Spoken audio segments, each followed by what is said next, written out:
I've had a few clients where I've read their resumes, and I remember one woman I was speaking with. She said, "Okay, here's my actual resume, and here's another resume that I wrote with ChatGPT." Yeah. So I was like, "Okay, cool. I'll take a look." I looked at the one that was written by ChatGPT, and I was like, "I hope you did not apply to any job with this resume." So what stood out there that you're like, oh, this is trash? Well, it's the generic, like, it was for a business analyst role, was the Gotcha. consultation I did.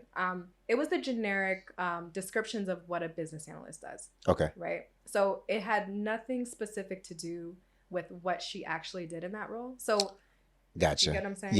Yeah. So it's not Yeah. like tailored specific to like your past experiences. It's more like, oh yeah, generic of This is what I've done. Yeah. Documented requirements. Yeah. Wrote user search. You know, like if I'm a recruiter, what I would want to see, and I've spoken with other tech recruiters, what they love to see is like, what have you specifically done with your role? Yeah. And what tools have you used? And what impact have you made or process have you improved? And tell us about it. Like put that in your resume. So I'm actually interested in that. That's probably like a future pod of like of mine where from a recruiter perspective, like how do you sift through like 10,000, 20,000 emails that are or resumes that is generated by ChatGPT? Like that's rough, you know? Yeah. So cool. They have it tough. I mean, yeah. Well, maybe not so tough because they're going to get paid anyway. Like they know the market. They know there's an influx of people. Yeah. But it is hard when you have a lot of people who are qualified. Yeah. I think that's the tough part. Yeah. So yeah, that's well, seem qualified. Seem qualified, until they call them and the person doesn't know anything that they're talking about. Yeah, and that's why it's like I tell people it's not an overnight thing. Yeah. You're not gonna get a job in a week because someone did your resume. Yeah. Like now granted I've had clients who have, but they're anomalies, you know? Like it's not the norm. Right. So did you I know you said you did like different sort of courses and stuff. Did you do a boot camp? I never did a boot camp. Okay. Why? You said why? Why? Yeah. I just didn't need to. Okay. You know, it's not like I wouldn't recommend a boot camp. Okay. I actually would recommend a boot camp for certain roles. Okay. Yeah. So more technical roles, 100%.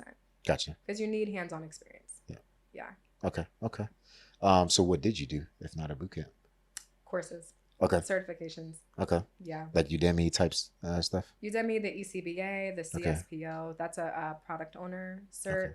The PMI ACP, which is a product management cert. Okay. PMI PMP. Okay. That's another one that's more product management. Okay. So those are just more tech role specific. Those are role specific certs because I do like to just narrowly focus on like what I'm good at and just build on there. Gotcha. Now that I've landed. Gotcha. You know? Yeah. So yeah. Okay.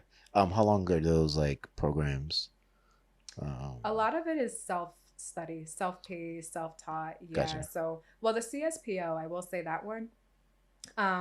It's a 2-day. You could do a 2-day workshop. Okay. So you can go in person. It's literally like all day. I think it's like 8 hours. You just sit there. You're with, you have a group of people. It's like very hands-on workshop type of style. Nice. And it's 2 days, and then you can get certified in that weekend. And there's other ones where it's more self-paced, and then you schedule out your exam. Gotcha. Okay. All right. What do I want to pivot from here? Before I ask anything else, did you have anything you wanted to expound on based on what you said earlier? If not, no worries. I can ask the next question. Yeah, I think, because I can go on. So, no worries. Like I think I landed the plane in certain areas. Okay. Pretty well. Okay. Yeah. All right. So, business analyst, and then you make the jump to product owner directly, or did you do like a intermediate jump, like a proxy jump to before you got to product owner? Yeah, that's a good question. I actually went into product ownership directly. Okay. But I will say this. I always tell people, like, whatever role that you want to do next, like, be that role now within your current role. Okay. So, like, find ways where you can take on responsibility for that role that you want. Makes sense.